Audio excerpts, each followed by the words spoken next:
السلام علیکم ورحمۃ اللہ وبرکاتہ۔ الحمد للہ والصلاة والسلام على نبیہ اما بعد فاعوذ باللہ من الشیطان الرجیم بسم اللہ الرحمن الرحیم لقد من اللہ علی المؤمنین اذ بعث فیہم رسولا۔ محبت کے یوں جس نے دریا بہائے، محبت کے یوں جس نے دریا بہائے، دل ان کا بھی چھینا جو سر لینے آئے۔ خوشی اپنی اوروں کے غم میں بلا دی، خوشی اپنی اوروں کے غم میں بلا دی، دیا درد جس نے اسے بھی دعا دی۔ حاضرین محفل، میرے معزز اساتذہ اکرام، سب کو السلام علیکم ورحمۃ اللہ وبرکاتہ۔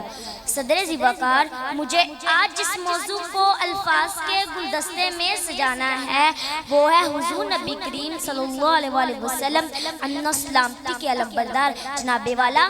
میں اس وقت تاریخ کے لہورنگ موڑ پر کھڑی ہوں۔ ہلاکو خان اور چنگیز خان کے وارث انسانیت کی قوائے نور کو تار تار کر رہے ہیں۔ انسانی خون کو مند اب ارزا کرنے والے عصر حاضر کے نمرود اور شداد انسانی لاشوں کے ڈھیر پر کھڑے ہیں اور زائبلہ کی چکا چند کا سہارا لے کر اسرار کر رہے ہیں کہ ہمیں مانو، ہمیں تسلیم کرو کہ ہم امن و سلامتی کے لمبردار ہیں۔ مگر جناب صدر، اچانک تاریخ انسانیت اس اولاد تاتار کے سامراجی لسم کو پارا پارا کر دیتی ہے اور وقت کی ایک ہی جست مجھے 14 سال پہلے کے خطہ حجاز میں لے جاتی ہے۔ وہ خطہ حجاز جہاں سے امن و سلامتی کے سب سے بڑے علمبردار جناب محمد رسول اللہ صلی اللہ علیہ وسلم نے ظلم و ستم کے ریگستانوں میں گلستان انسانیت کو اس شان سے بہار و جاودانی سے ہمکنار کیا کہ شدت ظلم ہوئی کل کے محمد سے پناہ، شدت ظلم ہوئی کل کے محمد سے پناہ، جتنے شدات تھے ہر ایک نے دم توڑ دیا۔ تھا برہمن کو بہت رشتہ زنار پہ ناز، تھا برہمن کو بہت رشتہ زنار پہ ناز، آپ سے سلسلہ جوڑا تو سنم توڑ دیا۔ ناب صدر، میرے حضور نے زندگی کے ہر موڑ پر امن و سلامتی کے پھول کھلائے۔ ہجرت سے قبل آپ مکہ میں تھے، آپ کی جانثاروں کی تعداد سینکڑوں میں تھی، آپ نے کہیں بھی قتل و غارت گری کی مثال پیش نہیں کی۔ آپ کے راستے میں کانٹے بچھائے گئے مگر آپ جنت کے پھولوں کی بشارت دیتے رہے۔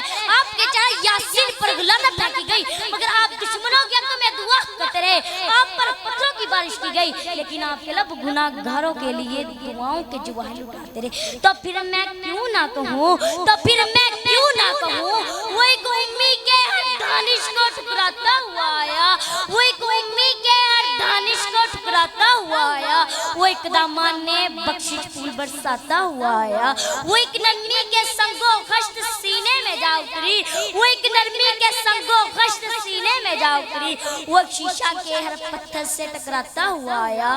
صدر ذوقار، نبی رحمت صلی اللہ علیہ وآلہ وسلم نے امن و سلامتی کا جو پرچہ بلند کیا تھا وہ آج بھی سر بلند ہے۔ آپ صلی اللہ علیہ وآلہ وسلم کا محتاب آج بھی ورفعنا لک ذکر کی ضیائیں بکھیر رہا ہے مگر افسوس ہم نے اس روشنی سے منہ پھیر کر دلوں کے دروازے مکفل کر لیے ہیں۔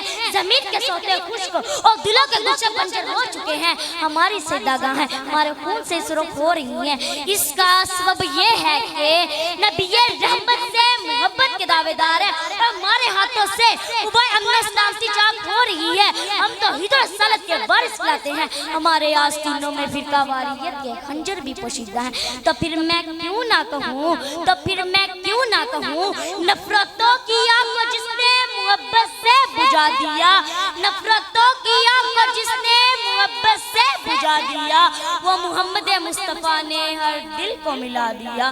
وہ نبی آئے تو دنیا میں اجالا ہو گیا، وہ نبی آئے تو دنیا میں اجالا ہو گیا، امن کا ہر سمت بھی روشن حوالہ ہو گیا۔ وآخر دعوانا ان الحمدللہ رب العالمین۔